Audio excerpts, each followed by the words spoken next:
वक्फ कानून को लेकर कट्टरपंथी मौलानाओं का भड़काऊ मिशन ऑन है। महाराष्ट्र से लेकर दिल्ली मध्य प्रदेश तक सरकार पर दबाव बनाने के पैतरे रचे जा रहे हैं। इस सबके बीच यूपी में आज गजब हो गई। यूपी को दंगे की आग में झोंकने की पूरी साजिश रच ली गई।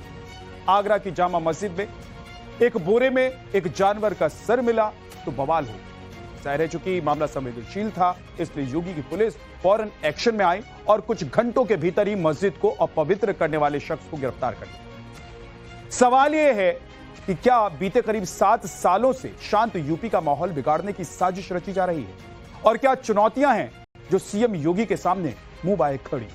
देखिए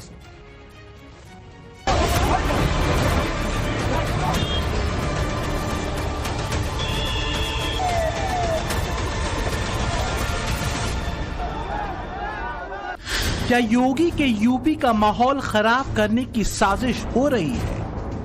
क्या यूपी की शांति और कानून व्यवस्था कट्टरपंथियों के निशाने पर है?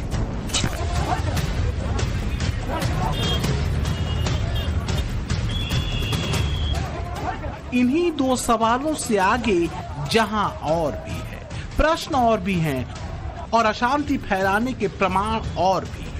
इसलिए जरूरत है कि सतर्क रहें, आंख कान खोल कर रहें।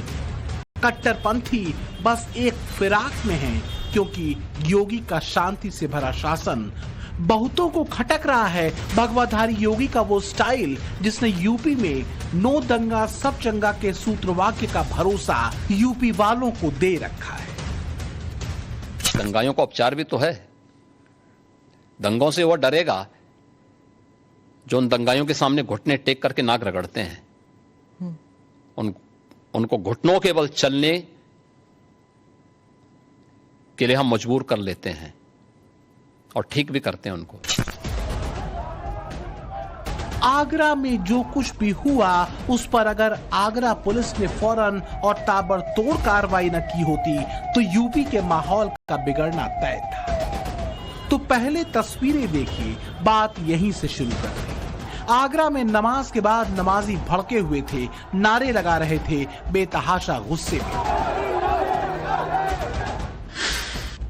क्योंकि सुबह शाही जामा मस्जिद में एक जानवर का सिर रखे होने की सूचना मिली। जामा मस्जिद इंतजामिया कमेटी ने पुलिस को सूचना दी। पुलिस ने फौरन मामले की पड़ताल शुरू कर दी। सीसीटीवी कैमरे देखे गए, पुलिस ने मुकदमा दर्ज किया और आगरा पुलिस ने आरोपी को 3 घंटे में खोज निकाला। आरोपी की पहचान नजरुद्दीन के तौर पर हुई। नजरुद्दीन से पुलिस पूछताछ कर रही है। आगरा में आग लगाने की कोशिश की गई, आगरा में तनाव बढ़ाने की कोशिश की गई। आज सुबह जो है, जब लोग यहाँ पर नहीं थे मस्जिद के अंदर, शाही जामा मस्जिद है, ये आगरा का काफी पुराना मस्जिद है, और यहाँ पर जिस वक्त लोग मौजूद नहीं थे उसी वक्त एक जो शख्स है वो आता है और उसके बाद एक प्रतिबंधित जानवर का जो सर है उसको मस्जिद में ले जाकर रख देता है। इसके बाद इलाके में तनाव बढ़ जाता है, लोगों में जो गुस्सा है वो बढ़ जाता है, और उसके बाद आज जब यहाँ पर नमाज खत्म होती है तो उसके बाद जो है लोगों के अंदर जो गुस्सा है वो फूट जाता है और लोग जो है यहाँ पर आकर प्रदर्शन भी करते हुए नजर आते हैं। जरा कल्पना कीजिए कि मस्जिद में जानवर का सिर रखने वाला नजरुद्दीन अगर पकड़ा नहीं जाता तो क्या हो सकता था। मुद्दा बेहद संवेदनशील था, लिहाजा बात सिर्फ आगरे तक सीमित नहीं रहती। शुक्र मनाइए कि पुलिस की मुस्तैदी से 3 घंटे के भीतर ही पूरी घटना का पटाक्षेप हो गया, वरना एक चिंगारी तो सुलगा ही दी थी आरोपी नजरुद्दीन। देखिए, इसमें कल यहाँ पे आज सुबह सूचना प्राप्त हुई कि कोई मांस यहाँ पर मिला। उस क्रम में हम लोगों ने सीसीटीवी खंगालना शुरू किया और यहाँ क्योंकि जामा मस्जिद में स्वयं सीसीटीवी कैमरे लगे हुए हैं तो वहाँ उसमें उसको देखा गया। उसके बाद उसको ट्रेस किया गया। जब इसमें पूरी सिटी की ईस्ट वेस्ट और सीपी सर की सबकी एसओजी सर्विलांस लगभग 100 लोग तत्काल इसमें लगाए गए। इन्होंने सबने ट्रेस किया तो स्कूटी पर ये जाता हुआ दिखा। फाइनली इसको ये पता चला कि इसने एक दुकान से खरीदा था और इस व्यक्ति का नाम है नजरुद्दीन। फिर इसको हम लोग इसमें सुबह से लगे हुए थे। अभी कुछ देर पहले हम लोगों ने इसको अरेस्ट कर लिया है और इससे पूछताछ की जा रही है और ये इसने क्यों ये घटना की है इसके बारे में जानकारी की जा रही है। फिलहाल तो यूपी की पुलिस मस्जिद के भीतर जानवर के सिर रखने वाले नजरुद्दीन की नजर उतारेगी। जब नजर उतरेगी तो मुमकिन है कुछ और नाम भी सामने आए, या फिर ये पता चलेगा कि ये करना उसका दिमागी खलल था या कुछ और लोग भी शामिल थे इसमें। पर सवाल तो बना हुआ है ही कि आखिर यूपी को सुलगाने की साजिश किसकी है?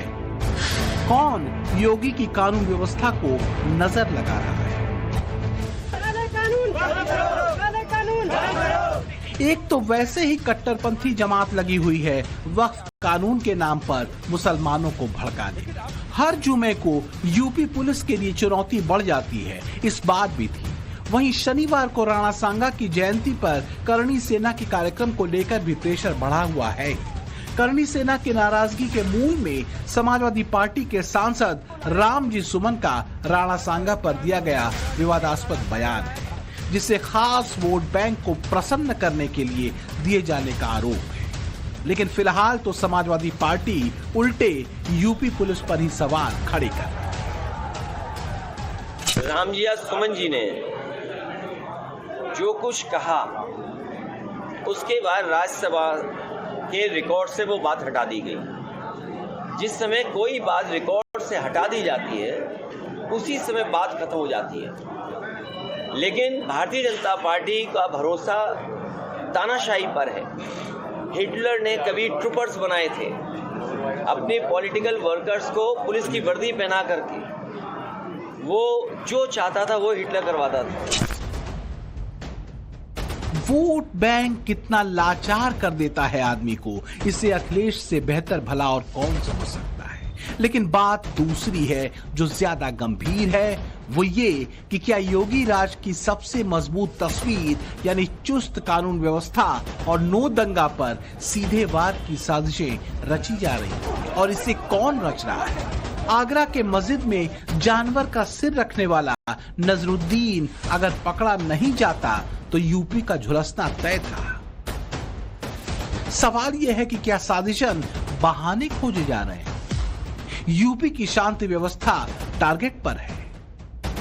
ये प्रयास किया गया कि कैसे वहां सांप्रदायिक तनाव बनाया जाए और दंगे कराए जाए, लेकिन उत्तर प्रदेश की पुलिस ने बहुत तत्परता के साथ इस पूरे मामले का खुलासा किया है। इस पूरे मामले में जो वांछित अभियुक्त था उसको डिजिटल एविडेंस के साथ बिना पर उसको गिरफ्तार किया है। और कौन कौन लोग इस साजिश में जुड़े हैं इसको लेकर के पुलिस जांच कर रही है। लेकिन एक बात स्पष्ट है कि उत्तर प्रदेश को अब दंगों की भूमि नहीं बनने दिया जाएगा। उत्तर प्रदेश से सांप्रदायिक दंगे करने वाले सभी चेहरों को बेनकाब करेगी। योगी पुलिस अपना काम कर रही है। न दंगे की साजिश रचने वाले बख्शे जाएंगे, न ही उनके आका। वक्फ के नाम पर अगर बवाल रचने की साजिश होगी तो उसका जवाब भी सीएए के दौर वाले फार्मूले से ही दिया जाएगा। लेकिन उस जहरीली जुबान का क्या जो वोट बैंक के लिए ऐसी बहकी कि राणा सांगा को गद्दार और हिंदुओं को उनकी औलाद तक कह दिया। और तब अखिलेश यादव भी अपने सांसद का बचाव करते खड़े हो गए।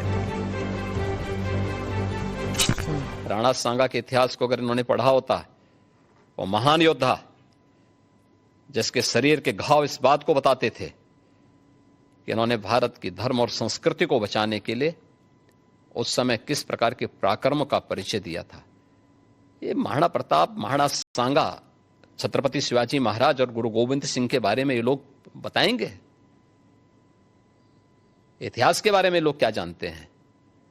जो औरंगजेब और बाबर की पूजा करते हो, जो जिन्ना को अपना आदर्श मानते हो, इन लोगों से इसकी उम्मीद नहीं की जा सकती। तो अगर रामजिया सुमन जी ने भी इतिहास का कोई पन्ना पलट दिया, जिस पन्ने में अगर इस तरह की भाव लिखा होगा, 200 साल पहले, 100 साल पहले हम लोगों ने तो इतिहास लिखा नहीं। इतिहास किसने लिखा है?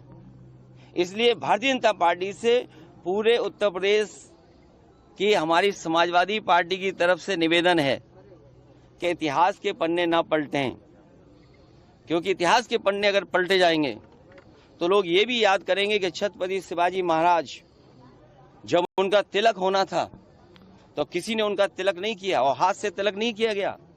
सुनने में आ रहा है कि पैर के बाएं अंगूठे से उनका तिलक किया गया था। क्या भारतीय जनता पार्टी इस बात की निंदा करेगी आज? फिलहाल तो बात इतिहास की नहीं वर्तमान की है, और यूपी की पुलिस ने आगरा में रची गई साजिश का पर्दाफाश कर और आरोपी को गिरफ्तार कर ये साबित कर दिया है कि आग लगाने के बहाने खोजने वालों का इलाज पक्का होगा, वैसे ही जैसे यूपी में दंगाइयों का इलाज पहले हुआ है। इस मामले में न तो योगी चूकने वाले हैं, ना ही उनकी police. Bureau report, times now, Navbharat. तो उत्तर प्रदेश में आज जिस तरीके से आग लगाने की कोशिश हुई, दंगा भड़काने की कोशिश हुई, वो साजिश की तरफ इशारा कर। और यही नहीं, योगी ने उत्तर प्रदेश में कानून व्यवस्था को जिस तरीके से बनाए रखने के लिए एक चुस्त दुरुस्त और मुस्तैद मुख्यमंत्री के तौर पर काम किया है, उसको भी धूमिल करने की कोशिश हुई, लेकिन पुलिस ने आरोपी को पकड़ लिया। आज संकल्प में इतना ही, कल फिर आपसे मुलाकात होगी, तब तक आप अपना ख्याल रखिए, अच्छी नींद लीजिए। नमस्कार, शुभ रात्रि।